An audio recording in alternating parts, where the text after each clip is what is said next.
now I want to be like a voice for people and say, like, it's okay if, maybe we could actually make a change in the healthcare system if nurses would collectively and loudly really speak up about what we're having to go through in our everyday career. Because most people, if you're not in healthcare, don't realize what nurses are put through on a day-to-day basis. And even like these TV shows and stuff, people think they get a glimpse. And I have heard that The Pit, I think on Max, I haven't personally watched it. I've heard that You're that's right. I haven't watched it yet either.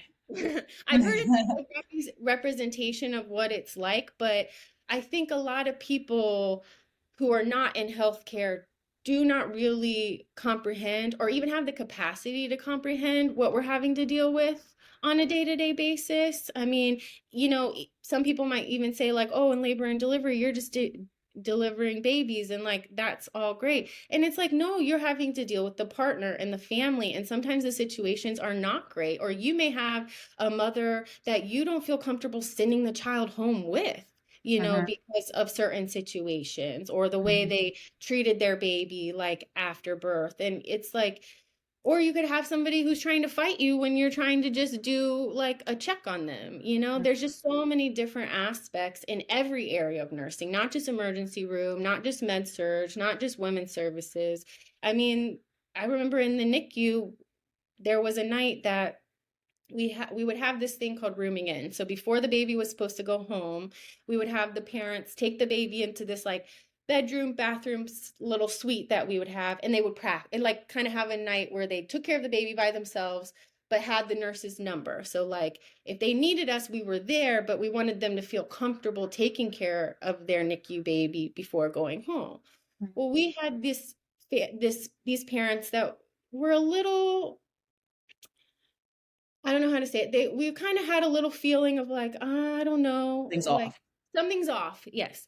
Mhm. And during their rooming in night, they got into a physical altercation, left the baby alone in the room, and the dad threw the mom up against our supply room door. But despite the nurses advocating to not send that child home, they sent the child home with them the next day.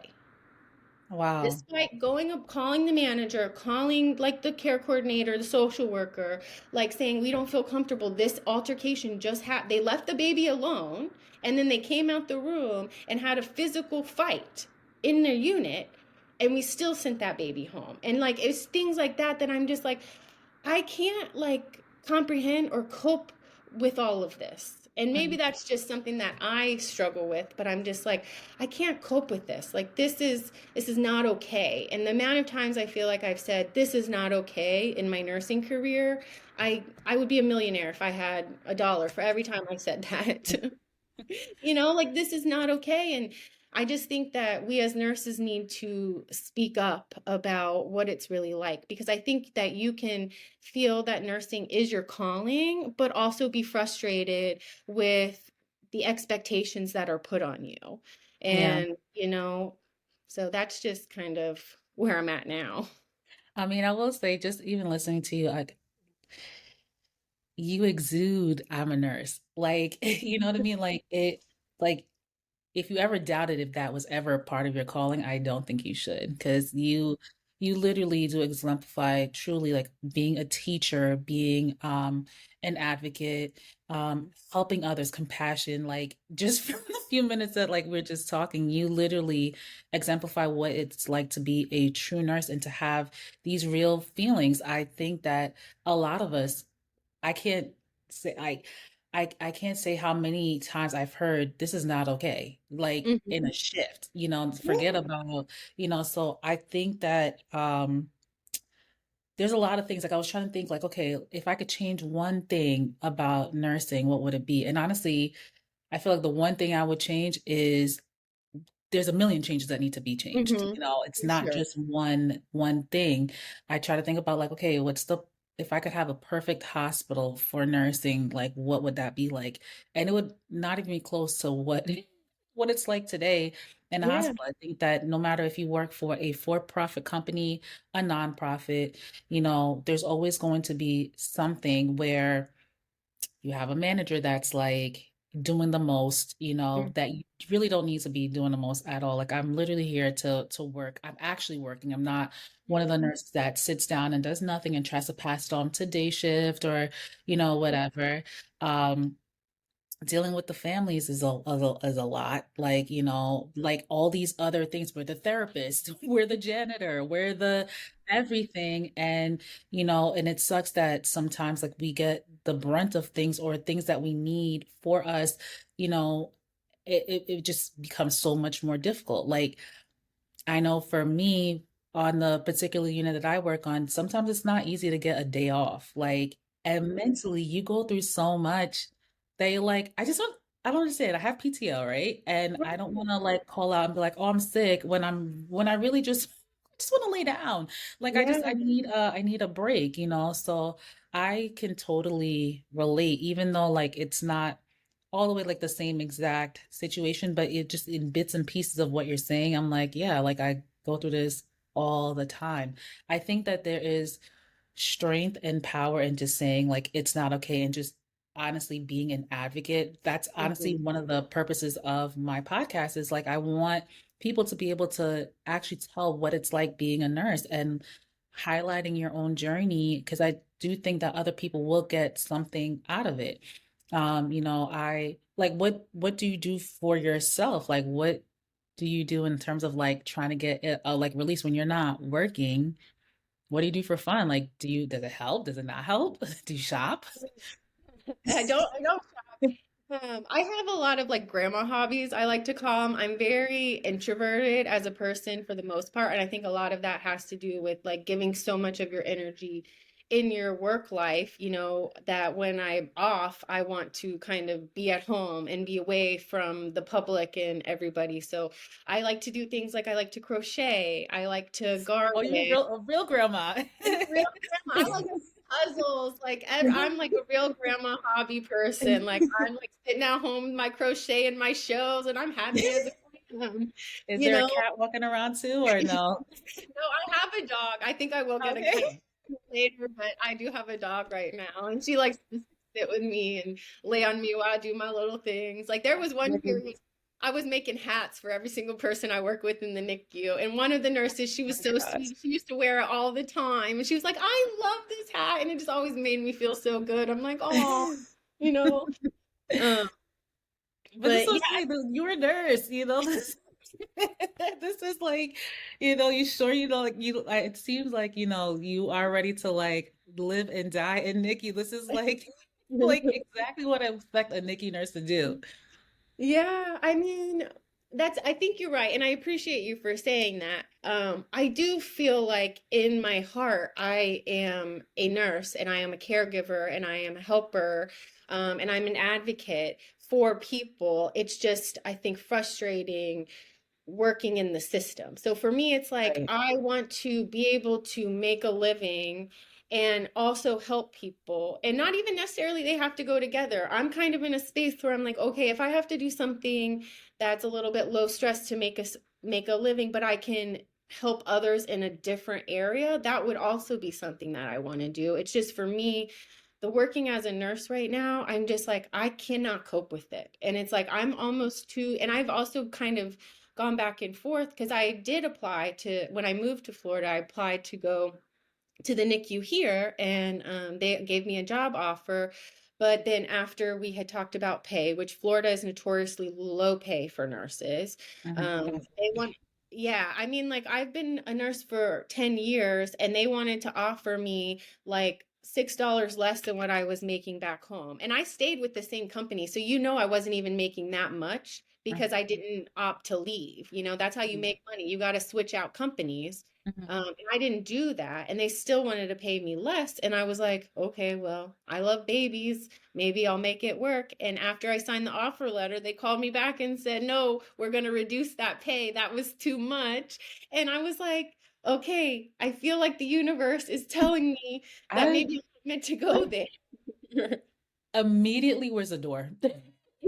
Where's Oh, the door? I'm out of here. Are you crazy? Less after I've yes. already signed is After I've already signed, and like I did the math, and I was like, it's not going to cost the hospital more than $400 a year to pay me what I had already signed for. And you're going to try to take this 50 cents away. Like, and it That's was only 50 crazy. cents, but it was just I'm like, if this is how, before I've even set foot in the unit at working, if this is how Hmm. you treat your employees, I'm like, I don't think I want to work here. Because Yeah, what else is going to happen after I've already signed everything and I'm in the unit? You know, like right. you just don't know. And I've just been burned so many times. I feel like that for me, I don't know what I want to do, even though I do know that I want to help people. That is something that I do want to do, but it's just working for the healthcare system right now. I don't feel like I can cope with it. I feel like even if I go back and I go back to bedside, because I do enjoy bedside. I got so many comments on my TikTok that were like, go into administration. I don't want to go into administration. Administration to me is the problem. So I don't want to become part of the problem and start reducing people and their experiences down to a number. Because that's what they do. They sit on their spreadsheets and they're like, oh, it should take this many minutes to do a med pass for one patient. Well, they don't account Hmm. for the fact that your patient might drop them on the floor. Your patient might spit up on them. You have to crush them up and feed them in applesauce. Like they don't take all those things into account when they're sitting at their computer on their spreadsheet and not realizing that every single patient, every single person is different and their experience is different, and they don't allot for that. They don't allot for the fact that, okay, it should take you 3 minutes to take somebody to the bathroom when it might take grandma 20 minutes, but you want to help her be independent. So you guide her or help her, and you don't have a tech. So you're the one taking her to the bathroom. You don't have the support staff, or the fact that someone's ripped out their IV and they're on heparin and now they're bleeding everywhere. So you have to stop exactly what you're doing to like control their bleeding, get another IV, and let the doctor know that they've been sitting in a pool of blood for however long. Like administration, I don't feel like accounts for the variables that are what it is to have a human experience. And so Right. I do enjoy being at the bedside and connecting with the patient and trying to make a difference in that way. So all these people who are giving me these suggestions of like, these like, oh, work for the insurance. I don't want to work for insurance. I don't feel like insurance is always super helpful, like we just all saw like Luigi and that whole of like I didn't mean to laugh because that was definitely crazy, but I get it. Like it's so unfortunate that man lost his life. Mhm. So unfortunate. I mean, wow, what a way to for that to even happen. But the healthcare system and insurance, yeah, it's not. I don't think I'd be running. I definitely wouldn't be running after that, to that field. But yeah, Because I don't want to be, because I agree with you. It's unfortunate that the man lost his life, but it's also unfortunate that there are hundreds of thousands of Americans who are having their health care denied, having yeah, their claims denied. Like they're paying to be covered by insurance, and insurance is still saying, no, you don't need right, that. I mean, the right, stories of doctors trying to get approval and insurance companies saying, oh, that person doesn't need that life saving care when that patient is on a ventilator. It's hmm like, they're not on a ventilator for no reason.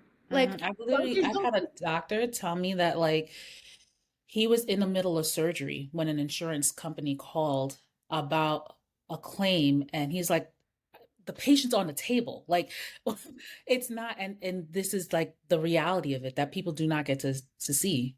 Yeah, and that's Hmm. and that's scary. So like when I get the comments that are like, "Oh, go work for an insurance company," I'm like, "No, like I Hmm. want to actually be a helper. Like, yes, I Hmm. need to make a living because we live in a world where you have to pay for things.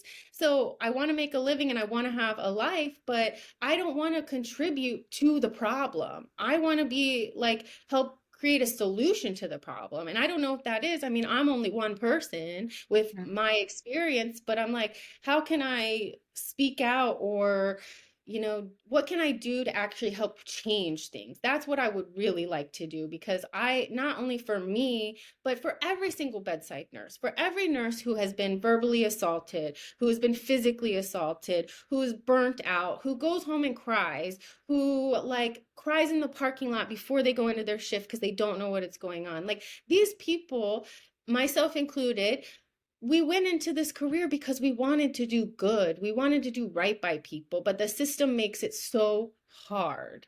And Yeah. so that's where I am at. Like, I want to still do that, but I just have a really hard time working within the healthcare system at this time. And Yeah. I would love to see like some changes and, like I've had friends who traveled and they're like, oh, well, in California, you get your 15-minute breaks. They make you take your breaks. You have your support staff. Your patient ratios are low. And it's like, why is that only in California? Why is Right. that not across the entire United States? It's not Yeah. fair and it's not right because people have a right to healthcare and Mhm. proper healthcare. And I feel like also a lot of comments were, you know, like I would hate to have you as my nurse, like your patients can like pick up on that energy and it's not. And I yeah, I mean, you get a lot of comments and stuff or whatever, but it's like I'm Block. like that blog button, but let's go. um but it's like I can still have a feeling of being frustrated by something that's out of my control and still give compassionate care to a human being because every Right. single like I said before, every single patient that you take care of, that is somebody's son, that is somebody's daughter, that is somebody's mother, that is somebody's father, and I never wanted to lose sight of that. Mhm. Like when going back to what I said about not wanting to be a jaded nurse, like I never wanted to lose sight of like no matter what is going on, this is a human being who needs help. So, like, what can I do to help them in this moment? And I mean, so many times I got so much pushback. Like, I remember there was a case in the emergency room where we had a patient who had Down syndrome who lived very long. He was like in his, well, I don't want to give his age for HIPAA, but like he was older and his Mhm. parents had passed away. And Oh my goodness. his neighbor had actually become his full-time caregiver, and he was more Oh. total care. He did not have as much capacity as some people with Downs have. He had a little bit less capacity. So his neighbor, who was elderly, took him on, and then he kept living, and as she was also getting older, and she ultimately brought him to the hospital because she said, I don't have the capacity to take care of him anymore. I'm getting older. My health is not good. I can't really turn him and clean him and do all the things that he needs. And so she kind of brought him and was like, I need help. She was saying, I need help with this man.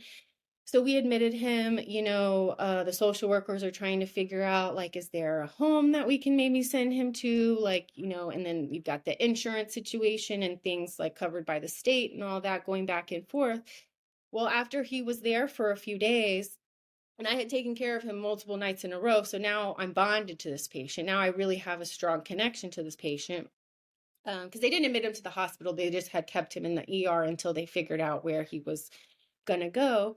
And I came in one night and I get report from the nurse from day shift, and she tells me that he's going to be discharged in the morning and he's going to go back to the original caregiver. And I said, What? what? I said, why is he going back to the original caregiver? And she was like, they said there's like nothing else for them to do. Now, this woman was in her 80s. Like this woman was in her 80s. It was not like, and she also, it was not her child. It was not her family member. Like she, Right. out of the goodness of her heart, took this man in and took care of him for 10 years. And then got to a Wow. point where she was like, I'm not doing well. I can't do this. I'm not physically capable of taking care of this patient. And so I went to my charge nurse. I called my manager. I called care coordination. I called the house supervisor of the hospital. And I said, this is not okay. This is not okay. I called the lady, or the caregiver, and I said, they told me that they're sending him home with you tomorrow. Is this something that you're willing to do, you're comfortable with? And she said, no. She said, they basically said I had no choice but to take him back. And I went to every single person I could. That whole shift, I was on the phone being like, why are we doing this? There's nothing else we can do. There's nowhere else that like he can get care other than this woman. And every single person said no. And the next morning, they sent him home with her. Wow. They forced her to take him back. And I will never forget that because it's like I spent so much time really trying to get this man help. And no, Wow. and I'm like, she could have a stroke. And Yeah. then he's gonna be in the bed with no one to take care of him, and Right. nobody might not even know. And then Right. they're both gonna die. Like, and it's just so many of those situations that I've been put in and trying to advocate and really trying to fight. And it's like, you just get told, there's nothing we can do. There's nothing we can do. There's nothing we can do. I'm like, somebody's got to be able to do something because people are like being punished and not in a way like they come to the hospital to get help. And so many times we don't even really help them. And that's what hurts me. It's like, Yeah. I think early on in my nursing career, I really was like, oh yeah, I'm going to help people. And then I became a nurse and I was like, I'm not actually helping people at the capacity that I thought I would be able to. Not that I'm not making a difference or I'm not, doing this thing or, being kind and making this patient feel comfortable, but I really struggled in the first few years of nursing realizing how much was actually in my scope and how much I could actually help. And so it's just been a frustrating journey. But yeah, the healthcare system, unfortunately, in this country is broken and I want to fix it. I think I don't know, maybe it's just me, but I think that you do have a purpose in that. I think that a lot of times you know, I'm a big believer in that everything happens for a reason. I don't think that I don't think anything happens by accident. Nothing to me goes to waste. So maybe all of these things are happening to you to kind of like help push you into a direction where one, you kind of don't really know where you're going, but I think that like all of these things are kind of maybe perhaps leading you into some sort of like a modern day Florence Nightingale. Like, you know what I mean? Like a fighter, like, like what if Yeah. like you're meant to like, kind of help in representing like nurses that go on strike. Like you are on the board of Mhm. something and like you really fight for people in that kind of way. Because like just in the way that like and I know like a lot of us get frustrated and stuff like that, but for you, like the fact that you're like, I'm an introvert, and like, but the way that you're like talking, like to me, I'm like, it's not giving introvert vibes. You know what I mean? Like you are a fighter, and I think that Yeah. it's something that I think you should explore. I think that a lot of nurses would be thankful for to have like someone that can stand up and fight for our rights, so maybe it's something like that. Maybe that's why you're getting so frustrated at other because it's like maybe you're not stepping to the purpose that your true purpose that, just the fact that you said like, I thought I was going to be helping people in a different capacity and maybe that is the different capacity that all these things happen to you for a reason. So I don't know, keep pushing, keep fighting. Like I think that you literally have it in you, so Thank you for congratulations to the future. Thanks for thank you fighting for for us in the future. I hope to, I really appreciate you saying that because I'm very spiritual and I also believe, like, I don't believe in coincidences. I feel like things Mhm. happen the way they're supposed to. And I think that's a really good way to look at it. But it's also, as much as like I want to do that, it's very scary because I don't really know how. And maybe this podcast will be the start of it, I We mean, will maybe, see. yeah, and, I never really anticipated that my TikTok was going to blow up the way it did or resonate. I mean, I knew that it would also get some resonation because I mean, we as nurses are venting to each other like, oh my God, I can't, stand this. But in the way that people really were like, I feel this to my core and like I've given so many years and reading those comments really validated how I was feeling in that moment. And yeah, I mean, maybe this is just the beginning of my new journey as an advocate in a different way. Mhm. I think you should definitely explore. You have a supporter. I'll be supporter number one, the first Thank one. you so much. But thank you so much for joining. I so appreciated this conversation. I think, like I said, a lot of nurses can totally resonate with exactly on how we both feel, but more so Mhm. you for sure. I think that, you know, yeah, I think you are going somewhere. I just, it's unfortunate all these things happen to you, but I can't wait to see what's on the other side of it for you. Thank you so much. Thank you so much for having me. I really enjoyed this conversation. Oh, you're welcome. And for those of you watching or listening, if you ever want to be on the nurse aspect, email me at thenurseaspect@gmail.com. Connect with me on TikTok for nonsense for my relatable or debatable series. I'm a night nurse, will always be. Don't get in my comments because I'll still be a night nurse forever and ever and ever until God says no. Okay. Thanks for joining. Bye. Bye.